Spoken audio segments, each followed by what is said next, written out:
अस्सलाम वालेकुम my dear students, आप देख रहे हैं दी ट्यूटर्स चैनल और हम पढ़ें साइंस फॉर द क्लास 4। और यहाँ पे हम जो स्टडी करेंगे वो करेंगे चैप्टर नंबर 1 की। और यहाँ पे आपको चैप्टर नंबर 1 का टाइटल नज़र आ रहा है, the life of an organism. ठीक है जी, इस चैप्टर के अंदर जो मेन चीज़ें पढ़ेंगे वो हम living thing and the non living thing की कैरेक्टरिस्टिक्स पढ़ेंगे। फिर उनकी लिविंग थिंग की क्लासिफिकेशन पढ़ेंगे और उसके बाद जो डिफरेंट उनकी प्रोसेसेस हैं उनको हम स्टडी करेंगे। मूव करते हैं हम अपने इस टाइटल पेज की तरफ, जहाँ पे जो है हमें दो चीज़ें बताई गई हैं। उन दोनों चीज़ों को हम चैप्टर के अंदर डिटेल स्टडी कर लेंगे। आप क्या चीज़ जानते हैं और यहाँ पे आप क्या चीज़ सीखेंगे। मूव करते हैं नेक्स्ट पेज की तरफ, जहाँ पे आपको जो चीज़ बताई गई है वो ये बताई गई है कि the characteristics of the living and the non living thing. जहाँ पे जो चीज़ आपको समझाने की कोशिश की गई है वो ये समझाने की कोशिश की गई है कि जितनी भी लिविंग थिंग्स होती, जितनी भी दुनिया में चीज़ें हैं, ठीक है, दुनिया में जितनी भी चीज़ें हैं, थिंग्स थिंग्स जितनी भी चीज़ें हैं उनको दो तरह से कैटेगराइज किया गया है, या तो वो लिविंग थिंग है या तो वो नॉन लिविंग थिंग है। ठीक है, दुनिया में जितनी भी चीज़ें हैं या तो वो लिविंग हैं या तो वो नॉन लिविंग है। लिविंग को कहते हैं जानदार, नॉन लिविंग को कहते हैं बेजान। ठीक है जी, लिविंग थिंग की अगर आप एग्जांपल्स की बात करेंगे तो यहाँ पे बहुत सारी एग्जांपल आ जाती है। सबसे पहले तो हम इंसान आ जाते हैं, फिर उसके बाद प्लांट्स आ जाते हैं, डिफरेंट एनिमल्स आ जाते हैं, डिफरेंट माइक्रो ऑर्गेनिजम्स आ जाते हैं जो हमें नज़र भी नहीं आ रहे। ठीक है जी, वो सब क्या है, वो सब लिविंग थिंग है। नॉन लिविंग थिंग की अगर हम बात करें तो अगर हम जिस रूम में बैठे हुए हैं तो वहाँ पे जो फर्नीचर हो गया वो हमारा नॉन लिविंग थिंग हो गया। टेबल हो गई, घड़ी हो गई, आपकी जो है इलेक्ट्रॉनिक के आइटम्स हैं जो कुछ भी हैं, जैसे अगर आप हाथ में मोबाइल पकड़े हैं तो मोबाइल भी नॉन लिविंग थिंग आ जाएगा आपका। तो ये सारी चीज़ें हैं जो हैं वो नॉन लिविंग थिंग्स के अंदर आ जाती हैं। और नेक्स्ट मूव करते हैं, इसके अंदर क्या चीज़ इम्पोर्टेंट बताई गई है। यहाँ पे ये खूबसूरत सी पिक्चर दिखाई गई है और यहाँ इस खूबसूरत सी पिक्चर को जो इन्होंने हाईलाइट किया है वो इन्होंने ये बोला है कि यहाँ पे जो है बहुत सारी, ये जो है गिलगित बल्किस्तान की जो है वो पिक्चर है। और यहाँ पे कह रहे हैं कि बहुत सारी जो है ना दुनिया के अंदर, अर्थ के अंदर living and non living thing पाई जाती हैं। अगर आप इस पिक्चर की बात करें और इस पिक्चर से अगर हम कैटेगराइज करें living and non living thing को, तो जो ये जो हॉर्स है ये लिविंग हो जाएगा। जितने भी प्लांट्स आपको यहाँ नज़र आ रहे हैं ये सब भी लिविंग हो जाएंगे। अगर हम नॉन लिविंग की बात करें तो जो पहाड़ हैं, जितने भी ये पहाड़ हैं ये आपके जो क्या कहते हैं वो नॉन लिविंग आ जाएंगे। और ये जो हट है, ये जो घर है, ये भी आपका जो है वो नॉन लिविंग आ जाएगा। इसके अलावा जो पानी बह रहा है यहाँ पे ये आपका नॉन लिविंग में आ जाएगा। जो आपकी सॉइल है वो नॉन लिविंग आ जाएगी। और इसके अलावा there are so many things जो कि फिर आपकी नॉन लिविंग बन जाएगी। अगर इस पहाड़ों पे बर्फ़ जमी हुई है तो ये जो बर्फ़ है ये भी आपकी नॉन लिविंग आ जाएगी। ठीक है जी, ये हमारा फर्स्ट पेज था। फर्स्ट पेज के अंदर जो हमने पढ़ा, जो सीखा, जो समझा, वो ये सीखा कि दुनिया में जो चीज़ें हैं या तो वो जानदार हैं या बेजान हैं। अगर वो जानदार हैं तो वो लिविंग थिंग की कैटेगरी में आ जाएंगी और अगर वो बेजान है तो नॉन लिविंग थिंग की कैटेगरी में आ जाएंगी। यहाँ पे आपको एक छोटा सा टास्क भी दिया हुआ है कि आप जो है वो 10 लिविंग थिंग्स को शेयर करें अलॉन्ग विद योर क्लासमेट्स। तो आप बहुत सारी चीज़ें हैं, 10 से ज़्यादा भी लिख सकते हैं जो कि लिविंग थिंग की कैटेगरी में आती हैं। ठीक है जी, मूव करते हैं जी अपने नेक्स्ट पेज की तरफ। और इस नेक्स्ट पेज पे हमें बताया गया है कि हमें कैसे पता चलेगा कि क्वेश्चन ये अराइज होता है कि लिविंग और नॉन लिविंग को हम फ़र्क कैसे कर सकते हैं कि कौन सी चीज़ें लिविंग है, कौन सी चीज़ें नॉन लिविंग है। तो यहाँ पे कुछ करेक्टरिस्टिक्स बता दिए गए हैं, कुछ चीज़ें इन्होंने बता दी गई हैं जो कि डिफरेंट करती हैं लिविंग को नॉन लिविंग थिंग से। ठीक है, ये करेक्टरिस्टिक्स हैं लिविंग थिंग की, और अगर ये करेक्टरिस्टिक्स नहीं है तो वो चीज़ जो है वो नॉन लिविंग थिंग की कैटेगरी के अंदर आ जाएगी। ठीक है जी, यहाँ पे जो करेक्टरिस्टिक्स हैं टोटल जो हैं वो 7 करेक्टरिस्टिक्स यहाँ पे मेंशन किए गए हैं। पहले वाला जो करेक्टरिस्टिक्स है वो मैं आपको समझा देती हूँ। पहला वाला करेक्टरिस्टिक्स आपका आ जाता है ग्रोथ का। ये आ जाएगा आपका ग्रोथ का पोर्शन। ग्रोथ के अंदर देख सकते हैं जो पिक्चर दिखाई गई है कि एक छोटा बच्चा है।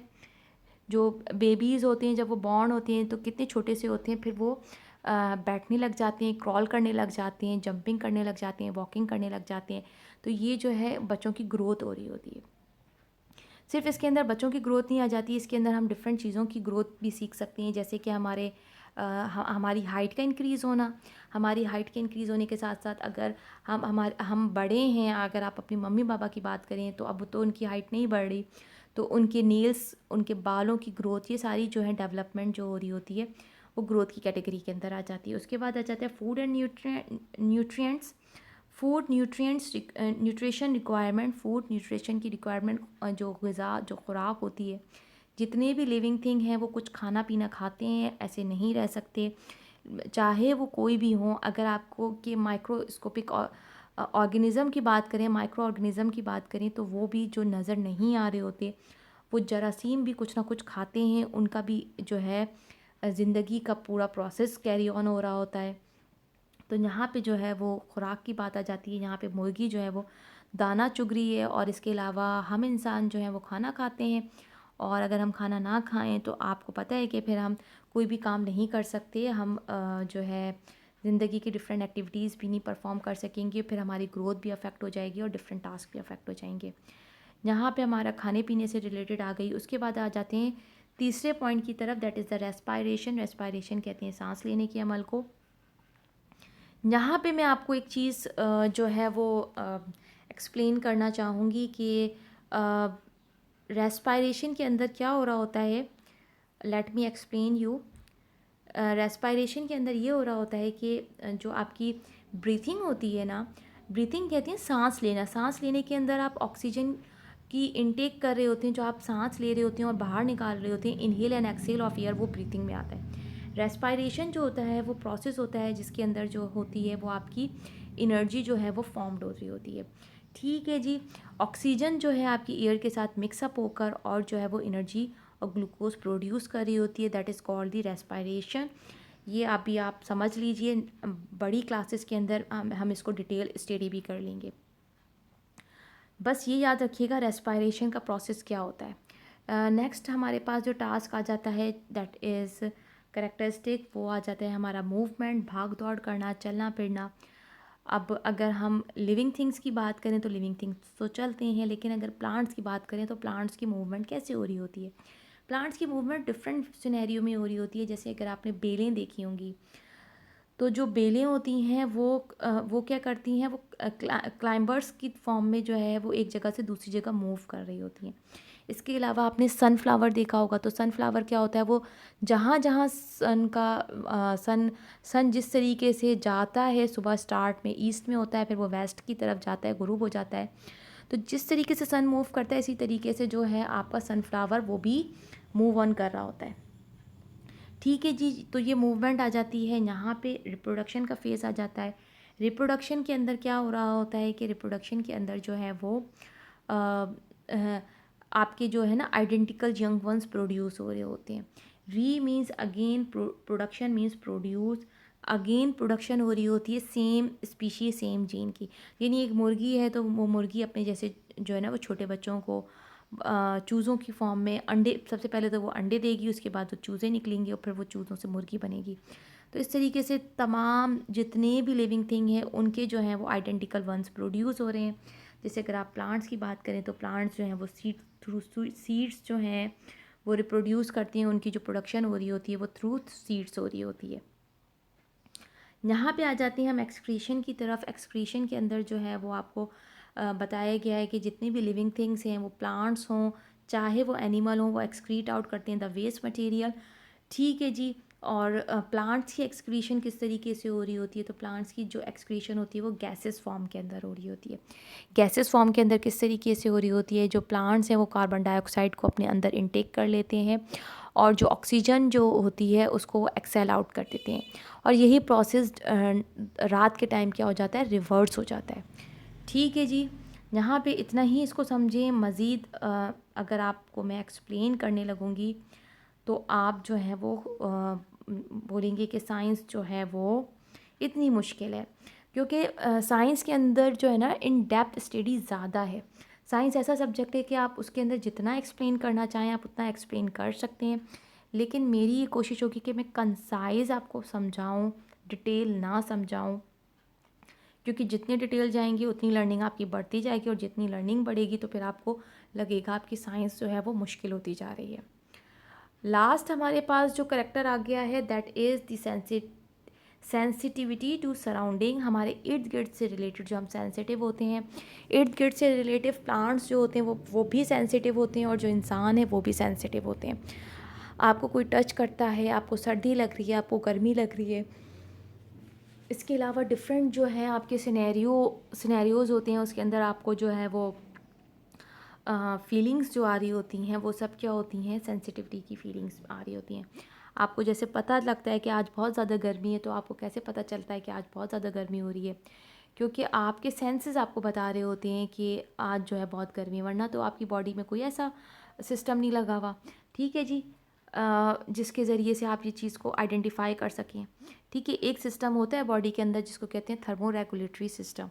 ठीक है जी, यहाँ पे जो है सेंसिटिविटी भी मैंने कवर कर लिया है। जो 7 लाइफ प्रोसेसेस हैं उनको आप किस तरीके से याद करेंगे, सारे लाइफ प्रोसेसेस हैं उनको आप याद करेंगे मिसेस नर्क से। आप मिसेस नर्क से भी याद कर सकते हैं, आप चाहें तो किसी और इसको वर्ड की फॉर्म में भी अरेंज कर सकते हैं। Here M for the movement, R for the respiration, S for the sensitivity, N for nutrition, E for excretion, R for reproduction and G for growth. यहाँ पे एक आर रेस्पायरेशन से यूज़ हो रहा है, दूसरा आर जो है वो रिप्रोडक्शन से यूज़ हो रहा है। मीन्स अगर अगर आपने ये वर्ड याद कर लिया तो आप आंख बंद करके अपने 7 लाइफ प्रोसेसेस लिख सकते हैं। मैंने अपनी स्कूल लाइफ में ऐसे ही याद किए थे और मुझे आज तक इसी ही फॉर्म में याद हैं। अगर आप चाहते हैं कि आप इन लाइफ प्रोसेसेस को बहुत अच्छे से रिटेन करें तो इस वर्ड को अपनी बुक में नोट डाउन कर लें। आपको ये जो है ना 7 करैक्टरिस्टिक्स जो हैं जिसे हम कहते हैं लाइफ प्रोसेस। ठीक है जी, लाइफ प्रोसेसेस हैं जो ज़िंदगी को चलाने में मदद देते हैं, क्योंकि ये प्रोसेस होंगे किसी भी लिविंग थिंग के अंदर तो वो लिविंग थिंग कहलाएगी। और ये इसके करैक्टरिस्टिक्स यहाँ बुक में मेंशन हुए हैं। मूव करते हैं नेक्स्ट पेज की तरफ। Oh yes, before moving towards the next page, how we can forget this the backup side. यहाँ पे करैक्टरिस्टिक्स की डेफिनेशन को इन्होंने एक्सप्लेन किया हुआ है। फ्यूचर और the quantities that belongs to a person, place और a thing that help us to identify them. Characteristics क्या होते हैं? बेसिकली वो आइडेंटिफाई करते हैं किसी भी चीज़ से रिलेटेड कि वो पर्सन, जगह कहाँ बिलोंग करती है। ठीक है, करैक्टरिस्टिक्स को हम डिफरेंट फॉर्म के अंदर भी यूज़ करेंगे। यहाँ पे यूज़ करें, किसी पर्सन की करैक्टरिस्टिक्स भी बता सकते हैं, किसी जगह की करैक्टरिस्टिक्स भी बता सकते हैं, किसी चीज़ के भी बता सकते हैं। ठीक है जी, करैक्टरिस्टिक्स को यहाँ जो यूज़ किया गया है वो फीचर और द क्वालिटीज़ की फॉर्म में यूज़ किया गया है कि खसूसियात क्या हैं। ठीक है जी, मैंने उर्दू में भी इसको एक्सप्लेन कर दिया है। उसके बाद आ जाता है think about it. Think about it यहाँ पे 2 टास्क, बल्कि यहाँ पे 3 टास्क दिए हुए हैं। थिंक अबाउट इट, तो बच्चों ये आपने ख़ुद सोचना है और मैं इस पर गो थ्रू नहीं करूँगी, क्योंकि अगर मैंने इस पर गो थ्रू किया तो हमारा जो है वो बुक बहुत ज़्यादा डिटेल है, तो ये चीज़ें रह जाएंगी। यहाँ पे आप इसको खुद अंडरस्टैंड कीजिएगा। एज सच इसके अंदर कुछ भी नहीं है कि जो आप ना कर सकें। यहाँ पे सनफ्लावर की एग्जांपल आ गई और टच मी नॉट, जो मैंने भी आपको एग्जांपल बताई थी सनफ्लावर की। टच मी नॉट फ्लावर, जब आप उसको टच करते हैं तो उसके लीव्स जो हैं वो क्लोज़ हो जाते हैं। देखिए यहाँ पे आपको ये क्लोज लीव नज़र आ रहे हैं, खुले हुए लीव नज़र आ रहे हैं।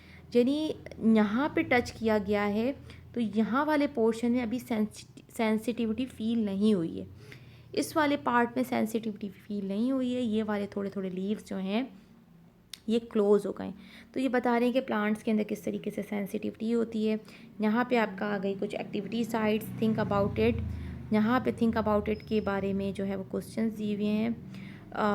मूव करते हैं जी। ये सारा पोर्शन आप खुद कंप्लीट कर लीजिएगा। कोई कन्फ्यूजन हो तो मुझसे पूछ लीजिएगा। अदरवाइज़ इसके अंदर एज सच पेपर से रिलेटेड या कुछ नहीं है, एक्स्ट्रा लर्निंग है। सीखिएगा, खुद से सीखिएगा, नहीं आए तो मुझसे पूछ लीजिएगा।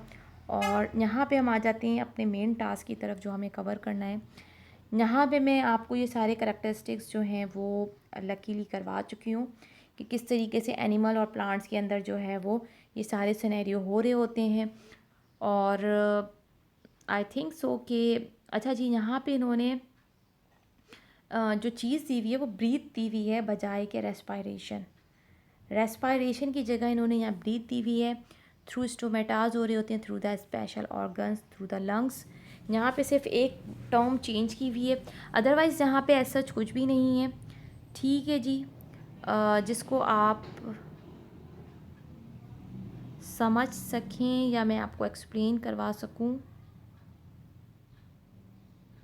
बस यहाँ पे हम अपनी वीडियो को एंड करते हैं। यहाँ पे हम एंड करते हैं। और ये जो classification of the living things हैं ये मैं आपको नेक्स्ट वीडियो के अंदर बताऊँगी। ठीक है जी, यहाँ पे अपना बहुत सारा ख्याल रखिएगा। अल्लाह हाफ़िज़।